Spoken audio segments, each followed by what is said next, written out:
नमस्कार, आप देख रहे हैं मेरा भारत मीडिया और मैं हूं रमाकांत सिंह। मैं भी मौजूद हूं बिहार के औरंगाबाद जिले में पार्टी कार्यालय जनसुराज के, और यहां हमारे साथ प्रोफेसर अनिल जी हैं जो जनसुराज पार्टी के वरिष्ठ नेता में शुमार हैं, और इनसे जानते हैं कि चूंकि जनसुराज पार्टी में आखिर जुड़े, आखिर क्या कारण। देखिए, मैं पिछले 20 वर्षों से दिल्ली विश्वविद्यालय में प्राध्यापक हूँ, और जब दिल्ली रहते हुए मैं बिहार की तरफ देखता हूँ तो बिहार बहुत बदहाल दिखता है। और जितने बिहार के लोग दिल्ली में नौकरी करने जाते हैं, 10,000 12,000 रुपये की नौकरी करते हैं और स्थानीय लोगों से 12,000 बार गालियाँ खाते हैं, झुग्गियों में रहने के लिए मजबूर हैं, छोटी छोटी नौकरी के डोमेस्टिक हेल्पर्स का काम करते हैं। तो उसकी वजह से बिहारी शब्द दिल्ली में गाली जैसा हो गया है। मैं प्रोफेसर हूँ, लेकिन आज भी मुझे उन्हीं लोगों के साथ जोड़ करके देखा जाता है कि भाई ये भी वही बिहारी है। तो मुझे लगा कि आखिर कारण क्या है कि इतनी अच्छी नौकरी करने के बाद भी मुझे वो इज्जत नहीं मिल रही जो मुझे मिलनी चाहिए थी। तो जब बिहार की ओर देखता हूँ तो बिहार बदहाल दिखता है, और तो मुझे लगा कि जब तक यहाँ से एक अच्छी खुशबू, एक अच्छी रोशनी पूरे भारत में नहीं पहुँचेगी, तब तक जितने प्रवासी बिहार से बाहर नौकरी कर रहे हैं उनको वह इज्जत व प्रतिष्ठा नहीं मिलेगी। कभी महाराष्ट्र में भाषा के नाम पर राज ठाकरे खड़े हो जाते हैं, कभी हरियाणा के जाट खड़े हो जाते हैं, कभी गुजराती खड़े हो जाते हैं कि ये बिहारी कहाँ से आ गए। तो ये बिहारी एक ताकत का नाम है, रिस्पेक्टेबल वर्ड है। ये इसको इस रूप में देखने के लिए मुझे लगा कि प्रशांत जी एकमात्र ऐसे विकल्प हैं जो बिहार को उस गहराई से सोच रहे हैं, इसलिए मैं इनके साथ जुड़ा। क्या लगता है, जिस प्रकार का प्रशांत किशोर विजन और विजन लेकर चले हैं, जनता इसे कितना जो है उचित समझेगी कि तो प्रशांत किशोर जी को खोने के लिए तो कुछ नहीं है, उनका अपना लाइफ तो बहुत लग्जरियस था, लेकिन उसको त्याग करके और गली गली सड़क सड़क घूम रहे हैं। तो ये बिहार के लोगों के लिए ही घूम रहे हैं, वो किसी जाति विशेष के लिए नहीं घूम रहे हैं, वो किसी क्षेत्र विशेष के लिए नहीं घूम रहे हैं। वो बिहार की प्रतिष्ठा को पुनर्स्थापित करने के लिए, जो मगध वाला बिहार था, जो चंद्रगुप्त चाणक्य वाला बिहार था, उस बिहार को स्थापित करने के लिए घूम रहे हैं। अगर बिहार की जनता नहीं समझेगी तो उसको फिर 2500 साल पहले जाना पड़ेगा, और फिर वही दूसरे लोग किसी जाति के नाम पे, धर्म के नाम पे छल करेंगे, और हम फिर उसे ठगे ही रह जाएंगे। इसलिए बिहार की जनता को चाहिए ये इस बार जाति और धर्म और भाषा से ऊपर उठ करके प्रशांत किशोर जी का साथ दे, जो बिहार की बात करता है, जय जय बिहार की नारा लगाता है।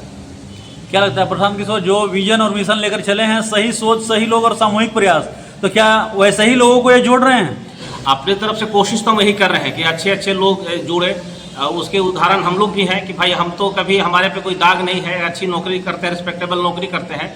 लेकिन एक उर्दू में शेर है कि कौन कहता है कि आसमां में सुराख नहीं हो सकता, एक पत्थर तो तबीयत से उछालो यारों।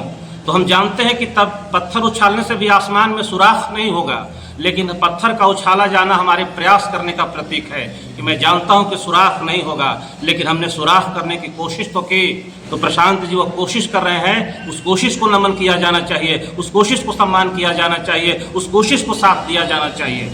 जो व्यक्ति कभी राजनीतिक में नहीं आया, तो उस व्यक्ति को अगर जनता नकार देती है तो क्या करेंगे? देखिए, ये डेमोक्रेसी है। आज लोकतंत्र में या तो आप सत्ता के समर्थन में या सत्ता के विरोध में है। ऐसे में कोई कहता है कि वो नॉन पॉलिटिकल है तो समझिए कि वो हाईली पॉलिटिकल है। यहाँ नॉन पॉलिटिकल के लिए जगह नहीं है। डेमोक्रेसी में आप तो या इस तरफ रहेंगे। हम राजनीति खुद नहीं करते हैं, लेकिन राजनीतिक रूप से जागरूक नहीं है, ये बात नहीं है। समस्याओं को नहीं समझ रहे, ये बात नहीं है। तो जैसे हम समझ रहे हैं, चाहे कोई एक आम बिहारी समझ रहा है कि विकास के नाम पर क्या छलावा हो रहा है इस देश में, इस राज्य में, तो वो भी समझ रहे हैं। तो जरूरी थोड़ा है कि घोड़े का इलाज करने के लिए घोड़ा थोड़ा होना पड़ता है, घोड़े का इलाज भी तो आदमी ही करता है ना। ठीक है, प्रशांत जी राजनीतिज्ञ नहीं है, पॉलिटिशियन नहीं है, लेकिन ऐसा थोड़ा है कि जनता का मर्म नहीं समझ रहे हैं। तो मर्म समझ रहे हैं, और इसीलिए उसका बेहतर इलाज करेंगे। और बल्कि मैं तो ये कहता हूँ वो भेदभाव, ऊंच नीच के भाव से अलग होकर के इलाज करेंगे। क्या लगता है, रणनीति बनाना और राजनीति करना दोनों किस प्रकार का पहलू है? राजनीति की शुरुआत ही रणनीति से होती है।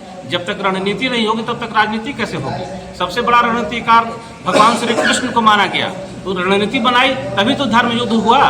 तो यह धर्म युद्ध है बिहार के लोगों के लिए कि अगर हम यहाँ मारे गए तो सीधा स्वर्ग जाएंगे, और जीतेंगे तो राज भोगेंगे। तो इसीलिए ये रणनीति बनाने वाला ही इस राजनीति को सफल कर सकता है। कौन लोग रणनीति बनाएंगे? जो कॉलेज का मुंह नहीं देखा वो कॉलेज के विकास की बात करेगा क्या? कौन लोग राजनीति कर रहे हैं बिहार में? जाति के नाम पे, धर्म के नाम पर ही हो रहा है यहाँ सब कुछ। क्या लग रहा है, बिहार में पूरे 243 सीट पर चुनाव लड़ना, यह जनसुराज के लिए कहीं मील का पत्थर तो साबित नहीं होगा? मील का पत्थर, कम से कम ये मैसेज तो जाएगा ना कि भाई पूरे बिहार की जनता से हम प्यार करते हैं। आमतौर पर गठबंधन में हम वो वाला सीट छोड़ देते हैं किसी सहयोगी दल के लिए जहां हमारी पार्टी कमजोर होती है कि भाई यहाँ ये पार्टी कमजोर है तो सहयोगी को दे दो। लेकिन अगर प्रशांत जी 243 सीट पे लड़ने की बात कर रहे हैं तो ये उनके आत्मविश्वास का परिचायक है कि 243 के 43 में हमारी पार्टी मजबूत है और हम उस 243 सीटों की भी लोगों की चिंता करते हैं कि वो डायरेक्ट हमारे कॉन्टेक्ट में आए, किसी गठबंधन के साथी के सहारे नहीं चले, बैसाखी के सहारे नहीं। बैसाखी पे तो वो चलता है जो हैंडीकैप्ड है, हम तो मजबूत पैर वाले हैं, तो हमको बैसाखी की जरूरत क्या है। दोनों पार्टियों में जिस प्रकार की बातें आती है, दोनों पार्टियां कहती है एक स्वर में कि यह वोट कटवा पार्टी है, तो कहीं वोट कटवा बन के ही तो नहीं रह जाएगी।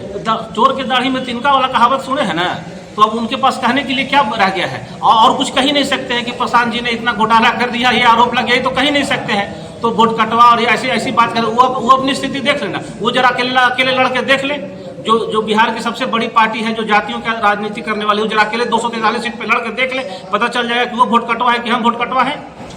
क्योंकि बिहार की जो यहाँ विधानसभा सीटें हैं, यहाँ 6 महागठबंधन का कब्जा है, तो इससे कैसे निजात पाइएगा। यही तो असली बात है कि सरकार तो किसी और गठबंधन का है और यहाँ के विधायक किसी और गठबंधन के हैं। तो इसका मतलब ये हुआ कि स्थानीय विधायकों ने इतनी बद से बदतर हालत कर दी कि उस दिन रफीगंज में प्रशांत जी की सभा थी, बारिश हो गई और पूरा का पूरा रफीगंज बाजार तालाब में तब्दील हो गया, सड़क ढूंढनी पड़ी इस पानी के बीच में। तो स्थानीय विधायक तो महागठबंधन के ही है ना, तो ये सरकार का भी फेल्योर दिखाता है, एनडीए सरकार का भी फेल्योर है और स्थानीय विधायक का भी फेल्योर है। पूरे औरंगाबाद जिले में 6 के 6 विधायक, उनके नाम पे कुछ नहीं है, सिर्फ बदहाल करके रखे हुए हैं और सिर्फ जाति का कैलकुलेशन करने में लगे हुए कि हमारे पास तो इस जाति का और इस जाति का वोट है, तो हमको विकास करने का क्या जरूरत है। यहाँ रफीगंज के विधायक के खिलाफ तो लापता का पोस्टर लगा हुआ है कि वो रफीगंज में देखे ही नहीं जाते हैं। तो ऐसे विधायक की जरूरत क्या है जो सुख दुख में आपके बीच नहीं खड़ा हो, आपकी आवाज को विधानसभा में बुलंद नहीं करे। तो ऐसे विधायक की जरूरत बदलने की जरूरत ही है। आखिर जनसुराज से क्यों जुड़े लोग? मैं क्यों जुड़ा? जनसुराज से लोग क्यों जुड़े? इसलिए जुड़े कि भाई 220 में जो विधानसभा का चुनाव हुआ उसमें 243 लोग जो विधानसभा में पहुंचे, उसमें 168 अपराधी पहुंचे, उस 168 में 123 ऐसे विधायक पहुंचे जिस पे हत्या और बलात्कार जैसे संगीन आरोप लगे हुए हैं।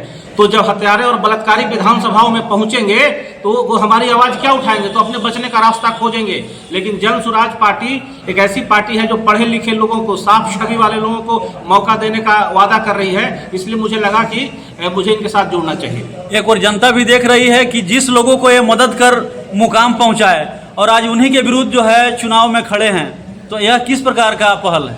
ये जब तक वो दूसरे की मदद कर रहे थे, वो उनका प्रोफेशनल वर्क था, वो पर्दे के पीछे कर रहे थे। कहीं पोस्टर पे उनका, होर्डिंग्स पे उनका फोटो नहीं लगा हुआ था। जो भी विजन वो दे रहे थे उस पार्टी को दे रहे थे, उनके तरफ से छप रहा था। लेकिन आज प्रशांत जी पर्दे के आगे हैं और जो कह रहे हैं तो लोग उनकी बात का भरोसा कर रहे हैं कि भाई मुझे आपके भरोसे काम करना, मुझे अपने भरोसे काम करना। तो ये तो बेहतर है कि मैं अपने भरोसे पे ज्यादा बढ़िया काम कर पाऊंगा ना। एक कहावत है ना कि भाई के भरोसे गदका नहीं होता है, गदका खेलना है तो खुद ही लाठी चलाना पड़ता है। महागठबंधन और एनडीए में आप जनसुराज को कहां पा रहे हैं? जनसुराज सबसे आगे है। महागठबंधन और एनडीए सोचे कि वो जनसुराज के आगे अपने आप को कहां पा रहा है। क्या कहेंगे जो जनसुराज पार्टी है और जनसुराज पार्टी का कारवां जिस प्रकार बढ़ रहा है और प्रशांत किशोर की जो सभा है वो पूरे बिहार में लगातार वे कर रहे हैं, तो कितना इससे बल मिलेगा? मैं पिछले 1 महीने से औरंगाबाद के गांव में घूम रहा हूं। अभी तक 180 गांवों का भ्रमण मैंने कर दिया है और युवाओं में एक ऐसा अंडर करंट दिख रहा है जो मुझे कहना नहीं चाहिए। मतलब जो 2014 में नरेंद्र मोदी के लिए उत्साह था नौजवानों में, बदलने की जो उत्सुकता थी, वैसी उत्सुकता 2025 के बिहार के गाँव में दिख रहा है वो प्रशांत किशोर के प्रति। और ये जिस दिन वोट में तब्दील हो जाएगा उस दिन जनसुराज का आंधी आ जाएगी। तो क्या बिहार बदलेगा? बिहार बिल्कुल बदलेगा। आप देख लीजिएगा कि ये जो चोर बाजारी चल रहा है, इस चोर बाजारी को हम लोग तुरंत बंद करेंगे। विकास का नाम मतलब सिर्फ रोड, सड़क, बिजली, पानी नहीं होता है। विकास होता है कि स्कूल में बच्चे गए तो वहाँ टीचर मिले, हॉस्पिटल में जाए तो वहाँ डॉक्टर मिले, कॉलेज में जाए तो वहाँ प्रोफेसर मिले। और किसी भी सरकारी दफ्तर में हमारी पार्टी की सरकार बनेगी, अगर एक भी अफसर रिश्वत मांग दिया तो उसको वहीं टांग दिया जाएगा। तो क्या बिहार में विकास नहीं हुआ है? विकास पुरुष का तमगा लगाए हुए नीतीश कुमार। विकास क्या है? टेंडर वाला, घोटाला वाला विकास है। ये जो रोड नेशनल हाईवे 8 लेन का बन गया है तो ये आम आदमी के लिए थोड़े बना है। आम आदमी तो इस पर जाता है और मौत का शिकार हो जाता है, रोज एक्सीडेंट होते हैं औरंगाबाद में। ये तो बना है बड़े बड़े पूंजीपतियों का लोहा आवरक और कोयला झारखंड से हरियाणा पंजाब ले जाने के लिए। तो ये विकास हमारे लिए थोड़े है, ये जिनके लिए विकास उनका ट्रक चल रहा है। हमारे लोग तो जाके कुचले जा रहे हैं। हमको तो हॉस्पिटल चाहिए था, हमको तो लाइब्रेरी चाहिए थी, हमको तो स्कूल चाहिए था। औरंगाबाद में एक्सीडेंट होता है, आदमी इलाज कराने के लिए बनारस क्यों जाएगा? औरंगाबाद के अस्पताल में क्यों डॉक्टर नहीं वो सुविधा लेकर के उपलब्ध है? तो इसलिए विकास जो हुआ है वो एक मतलब छलावा, बुनियादी सुविधाएं हैं। बुनियादी सुविधा को विकास नहीं कहा जा सकता है। बुनियादी सुविधाओं में बढ़ोतरी हुई है, मैं इसे इनकार नहीं करता हूं, लेकिन विकास वो नहीं है। विकास का परिभाषा जन स्वराज के लिए बिल्कुल अलग है, जिसपे हम लोग आगे उस पर खड़े उतरने की कोशिश करेंगे। मतलब जन स्वराज में जुड़कर आप खुश हैं? बिल्कुल खुश हैं। चलिए बहुत बहुत धन्यवाद। ये थे हमारे साथ प्रोफेसर अनिल जी, जो जन स्वराज पार्टी के वरिष्ठ नेता हैं, और इन्होंने साफ साफ बताया है कि निश्चित रूप से जन स्वराज का कारवां लगातार धीरे ही सही लेकिन आगे बढ़ रहा है, और निश्चित रूप से ऐसे लोगों को लाकर एक मुकाम पर खड़ा करेगा जिससे जन स्वराज लगातार आगे बढ़ेगी। और एक कहावत भी है कि बदल जाओ वक्त के साथ या वक्त बदलना सीखो, मजबूरियों को मत कोसो, हर हाल में आगे बढ़ना सीखो। और उसी कारवां को धीरे धीरे प्रशांत किशोर आगे बढ़ा रहे हैं, और सभी कार्यकर्ताओं को विश्वास है कि निश्चित रूप से जन स्वराज बिहार में अपना परचम लहराएगी।